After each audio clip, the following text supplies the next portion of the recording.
Let's talk about NAB Show, or what is known as National Association of Broadcasters Annual Convention in Las Vegas.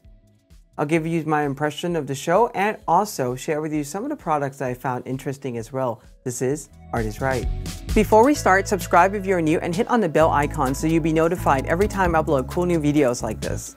I'm trying out a new format with trade show visits and review. Rather than filming on the trade show floor, which can be noisy, lighting can be hit or miss, and there's a lot of people, sometimes they just cut right in front of your camera. What I'm doing right now is I have taken clips on the trade show floor of different products that I want to talk about. I am filming myself in the studio now, and I will overlay those clips more as a voiceover, a narration in a way. So let me know which one you like better, the vlogging style or the one that I'm doing now. So let's talk about NAB, National Association of Broadcasters, annual convention that happens in Vegas. This also happens to be their Centennial convention, meaning that they have put together 100 of these already. I think this is really fantastic. The fact that they have actually kept up with the times and also stay on the bleeding edge of technology. I mean, if you just really rewind back 100 years, we're talking about analog, we're talking about film, we're talking about all the techniques. And now we're talking about everything being digital. We're talking about hard drive that didn't exist 100 years ago. And now we're on NVMEs and there's like all these different RAID arrays and server racks you can get. It is a really big change. So my overall impression of this convention is that it is large, but it's not quite as large as the pre-pandemic convention. Even though they have taken over the majority of Las Vegas Convention Center, the pre-pandemic one was pretty much every single hall, including hotels on the Strip. We're not really quite there yet, but I think we're really building back to it. I was able to catch up with one of my friends his company always exhibits at the show, and I believe this is the second post-pandemic show, and he shared with me that the first one was even more quaint than this one, where there's not a lot of people. This one was a lot better, so that's always good to see, and there's a lot of people there at the show too. For this particular convention, based on their press release they have shared, we have over 65,000 attendees from being represented from 166 countries with a total of 1,208 exhibiting companies. It's always great to see many companies wanting to come out to exhibit because this gives, the customers, including someone like myself, a first-hand account of their product, and that's also, one of the best things you can get there at these conventions. And the best thing about these conventions is that you have a chance to run into old friends, meet up with old friends, and also make new friends, build new alliances, and network in the industry as well. And that's something that I find the most valuable. Now, some of you may be wondering, what type of video work do you have to be doing to go to these conventions? If you're just doing a video like me for YouTube, can you go to these conventions? I would say, yeah, absolutely. Why not? I mean, not everything that they show on the show floor and all the companies are going to be relevant to you, especially if you don't do any of those type of broadcasting, but it's always good to go see those things, especially if you're at the high end. I think that's definitely, something to definitely check out. And if you're just doing photos, alone, if you're geeky, this would be a good convention to go to. But otherwise, there's not a lot for photography per se. But if you do photo, video, hybrid, I think this is definitely the convention to consider. Even though it's more, I would say, motion pictures, video centric, more so than the still image put into video, it's still a good place to be and a great thing to see. So overall, what I'd like to share with you are some of the company products and services that really stand out and are one of the most memorable to me. And for this convention, the rewards would go out to OWC Otherworld Computing. You can find them at maxsales.com. Now, if you're unfamiliar with OWC, they make a lot of custom turnkey solutions for Mac. For instance, it will allow you to upgrade older Macs by expanding the SSD. For instance, when Apple was using the proprietary connector, they have actually made one that will plug into those machines. There are all these little solutions that this company comes up with. In addition to selling SSDs, RAMs, hard drive, they have NAS system. I mean, it's really expanding to a large storage company. But two products from their company that really stands out. The first one that they recently announced is a Thunderbolt dock with a built-in power supply. That is a game changer because I have reviewed so many docks on my channel and all of them have external power supply. If you have to move these around between different places a lot, I mean, you have to carry the dock, then you also have to carry the power supply. It does become cumbersome, and weight is not so much of a big deal, but it's just carrying an extra device and making sure you do have that in order for you to power up the dock. Having something that is built in all in one is just really fantastic. And even though that dock may not be moving around, I still see a lot of benefit of just having that dock on the table, and you don't have to worry about finding an extra space for the external power supply. One more thing as well is that if you have multiple of the devices, whether it be dock or anything else that use external power supply, sometimes it's really hard to match the power supply to the original device that it's come with, because a lot of times those power supplies are not built by the device manufacturer. They're just generic third-party power supply that happens to work with those, and they ship with the device. So sometimes I also run into that problem where I can't really match them with the right one, or I have to really figure out which one goes with which. So another great thing there. And as impressive as the Thunderbolt dock with the built-in power supply may be, I think the best thing that really stole the show for me at OWC was their memory card. Now, this may seem like the most mundane thing ever, because every single one of us use memory card, from the extreme pro to just someone who may be just producing work on their own. We all use memory cards in our cameras, from the high end to the mirrorless camera that we have. I mean, this is something that we use a lot when we're doing these creative work. Now, what OWC have released are Atlas memory cards, and with this, they're releasing in two formats. So one of them is the SD Secure Digital, the other one is the CF Express Type B.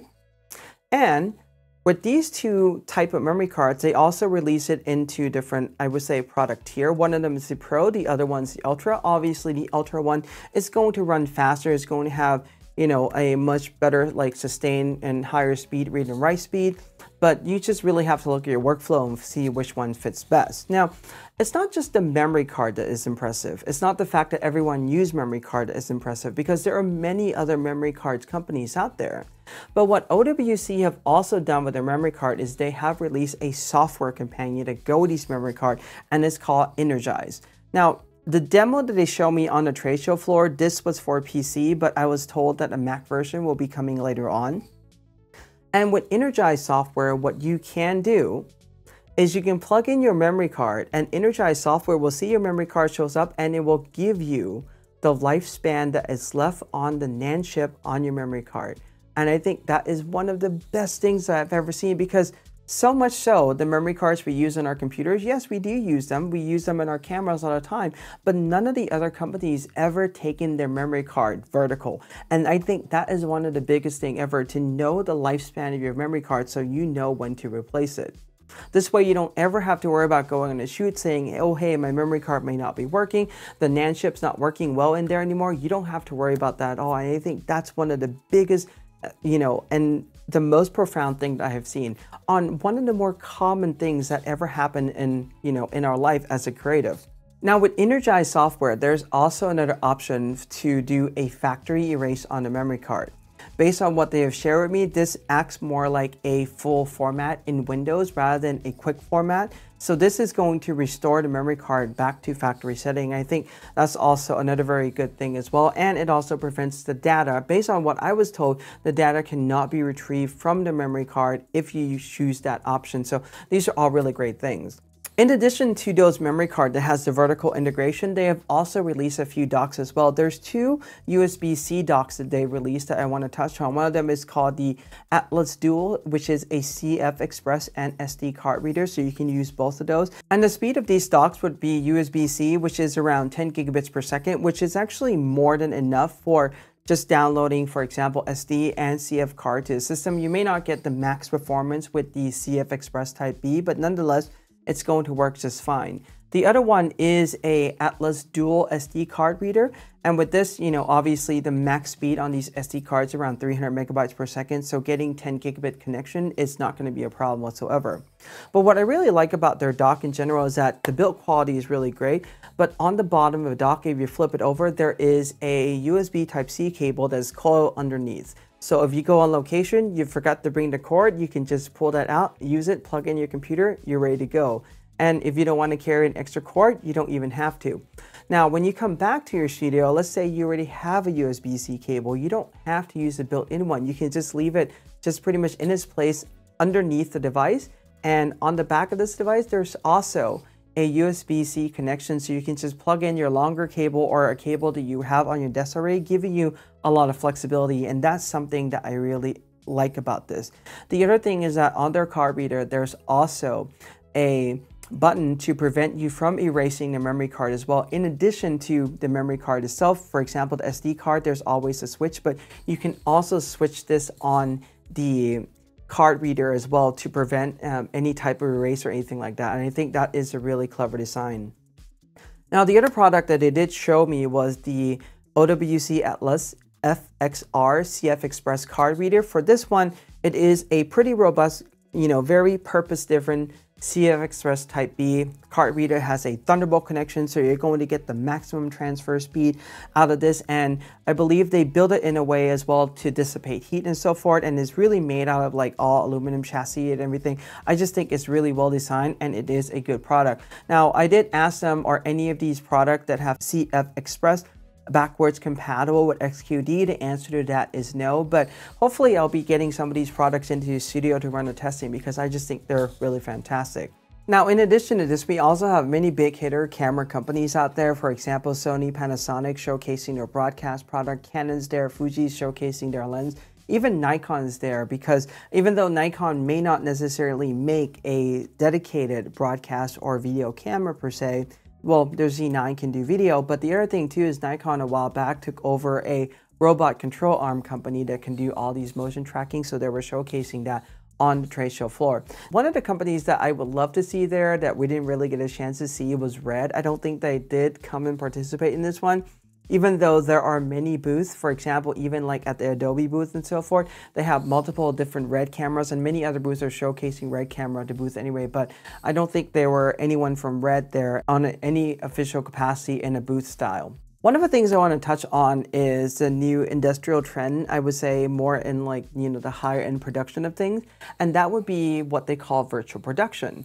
The easiest way for me to put together virtual production in a word is very similar to James Cameron Avatar, or even just the new one as well, where you just see a normal scene, or you just see a warehouse in front of you, but the moment you bring the iPad or whatever you have in front of you and you're filming the actors and so forth, you get to see that immersive scene being rendered in real time on the tablet, on the screen that you have in front of you, but nonetheless the environment are just pretty much just the plain environment. I mean, it's one of those things that will help save a lot on production costs, and I feel is one of the big trend that's coming in the industry, if not is already here, because there are many, I would say, productions that are already using that, and I thought that was rather interesting to see. Now, for the environment itself, Unreal Engine is one of the many that are being used to produce these environments, and there are many other ones as well. As far as software company goes, Adobe was there talking about Premiere, talking about After Effects, and many other software they have. They also have a corner as well, where they have many different cameras, Red being one of them, along with many other camera companies as well. But they were really showcasing, answering the question about their products and everything, which is really great to see. Now, another company I want to give a big shout out to is Blackmagic, because their booth is huge. But what's really neat about Blackmagic is that they pretty much brought out the entire expert staff from their company and from all different areas and have them there at the booth. The only problem is trying to find the right person to talk to. That would be the most difficult thing. But I have a chance to talk with their color grading expert, Craig. And I believe Craig is a color expert that works independently of Blackmagic as well. But Blackmagic have him there to answer customer questions, and being able to talk to him about, for example, the deck link, how to color manage and resolve and everything was one of the best and most direct answers I'm able to get from Blackmagic. And the reason why I'm doing this is because I know many of you guys on my channel are always asking like, hey, how do I color manage and resolve? How should I best use resolve with a hardware calibrated display? And what happens if I want to use, for example, like a deck link for clean output? How does all those work together? So I was able to get a straight answer on that one. And it's very similar to the answers that I've shared before. In addition to this, I would also say it's also great to visit companies that are hard to find in camera stores. For instance, Liebeck would be one of them. They make video tripods, but Liebeck's, I mean, even at my local camera store in LA, Sammy's, I haven't seen any of those. And I have been to like other stores before, like in New York, like BH, you may see 1 or 2 models on the floor, but you don't get a chance to see their entire lineup. This is where you have like a large booth dedicated to showing every single product that I have, and that was just really good to get your hands on them, to try them, to see them in person before you buy it. And this also helps, with one thing as well, so I don't have to buy something, find out that I don't like it and return it, or find out that this is not fitting my needs. So it's just really good to see that in person. And Liebeck, I have my eyes on a few of their tripods that they have to offer. Now, another company that I want to give a shout out to is called Leo Photo. They, I believe, are a newer company, and I found them on Amazon when I was looking for a leveling base for my camera, fluid head, and also camera head as well. This goes between the tripod and the head itself. So Leo Photo has a solution that didn't cost that much money, and I was able to find out that, oh wow, they also make tripods, they also make fluid heads and everything, and their pricing was pretty much half of the other major manufacturers. So I'll definitely be looking at their product as well when I need to expand, my tripod and just pretty much the stands for my camera and so forth. And in addition to this, we also have the various camera mount companies. For example, SmallRig is out there in force, showing the different rigs that you can put together on your camera system to really build out the way how you want it. And another company that I want to give a quick shout out to is also Falcam, which I really like a lot of their mini quick release. And they also have a cage for a camera, which is really awesome because they have 3 sizes of quick release, and all of those are actually built onto the bottom cage plate. It's just pretty much built in. You don't have to worry about it. There's one that's also Manfrotto compatible. There's one that's also ArtIsRight type compatible, and they're all built into the cage, which I thought was really neat. And as a side note, even though BenQ was not officially there at NAB, they did have their PD display at Maxon's and Iodine booth. And speaking of Iodine, we now have to segue into storage solution, which because this is, again, one of those things that all of us use is storage. Depends on how much you need. Do you need like a whole rack with multiple drive, or do you just need like 1 or 2 external SSD? But there are different solutions that are out there.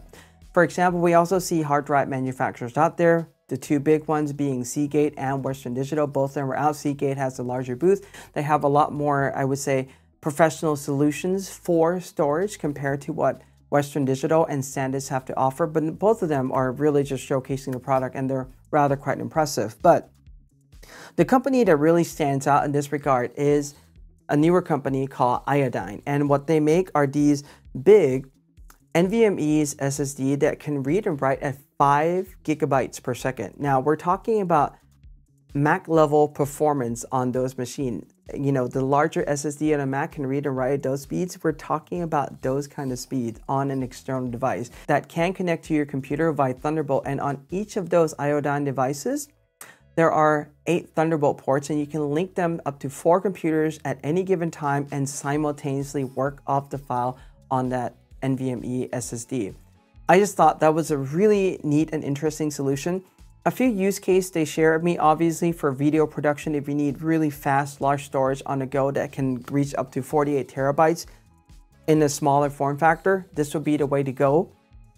However, they also share with me that there are some photographers that use these as well, some that want to carry their work with them all the time, and this is one of the ways how they can have all their work with them. So if they ever need to reference their work at any given point in time, wherever they are in the world, well, they would have it right then and there. And I thought this is a really neat solution because majority of the times now, really think about it, the individual SSD we can buy really just max out at around like 4 terabyte at this point. So having something that's larger, that can go up to 48 terabyte, I think is really neat. Now, Synology is also there, and I did spend a lot of time talking to Synology, talking to their teams, just about their products in general, where they're heading and all these different things, some of the questions that I have about their product, which is really good. And I still prefer to use Synology product, even though they may have locked in some of their more high-end products to just Synology drive. But, I've just recently expanded my Synology array, got a new one and everything. So I'll be sharing with you more Synology videos in the coming month. But one of the big things I found about Synology was that I've always been a proponent of using SHR, which is Synology Hybrid RAID. And what they have told me is that there is a way for their products to, expand a normal RAID as well on just the Synology products. So you don't necessarily have to use SHR to, expand a RAID array. You can use that on a traditional RAID on Synology system too. So anyway, I'll be, sharing you more videos about that later on and talking about some of the differences between that. QNAP was also there, and with QNAP, They also make NAS, but the other product I tend to use a lot more of from QNAP are their networking solution, which is the one area where Synology is really not doing, not having any product for, especially 10 gigabit networking. So I used, for example, a QNAP 10 gigabit networking switch and everything, and I just saw them showcasing a 25 gigabits per second NAS. Now that's just pretty much crazy. You can't connect that, natively to a system. You have to connect to an external device, and that external device happens to be from Sonnet, which I also did happen to visit their booth as well. And I use so many Sonnet products, particularly the NVMe card. I also made a video when I transitioned from my Mac Pro to the Mac Studio. How can I maintain a Sonnet NVMe card, the M.2 4x4, and use that on my Mac Studio? And in essence, I end up putting that inside a eGPU enclosure, and Sonnet make the entire solution. So if you want to go with Sonnet, you can. It's just one of those interesting things. Sonnet also has a new product. It's, instead of being an M.2 4x4, it's now an M.2. You can now do up to like 8 cards or 8 NVMEs on that card, which I think is really neat. So if you string all those together in RAID, you should get really fast storage. And one of the last companies I want to touch on and mention is, again, OWC, but OWC a while back took over a storage company called Jellyfish. Now, some of you may not know about this, but Jellyfish is really more, I would probably say, like enterprise, really pro solutions. So what Jellyfish does is that they figure out what their client needs through various consultations, calls, and so forth. And when they deploy the system to you, it's pretty much ready to go on day one. You don't have to think about it much at all. It is about 15-20 minutes setup, and you're just good to go. So that's something very different than Synology and QNAP, where you have to think about which drive you're gonna get. You have to initialize it, set up the entire system. Jellyfish is just pretty much ready to go. And Jellyfish also has a experience center that they have in Burbank. So hopefully I'll be visiting that soon. And if I can film in their experience center, I'll also share that with you as well. But one of the products that they told me about is called Jellyfish Mobile, which I think is very interesting, especially for photographers. It is a solution that, some of us may be able to look at to, store our work, especially if you do photo video hybrid. It may be something to consider. So we'll definitely be touching on them as well. And that pretty much wraps up NAB 2023, their Centennial convention. I know there's a lot of information that I've shared, and this is not even going to any class or anything. It's just pretty much straight on the trade show floor. Oh, one more thing I forgot to mention is that I also got a chance to visit Sony booth. I got the chance to see the Venice, the one that pretty much separates the lens and the camera sensor, and the sensor or the pictures that's captured through the sensor itself is being piped through a cable. It's just really neat, which is what, a lot of what Cameron was using in the production of like Avatar 2 and so forth. That was really good to see. And I also have a chance to really touch and feel in person their ZVE1, which is the full frame vlogging camera that Sony have just announced, but it's not fully available yet. But I was able to get the chance to see that in person, which was also good. Anyway, I know it was a lot of information. I hope that you find this entertaining and useful. If you have any questions or comment, as usual, leave them in the comment section below. Give this a like, subscribe, and hit the bell if you're new, and in art we trust.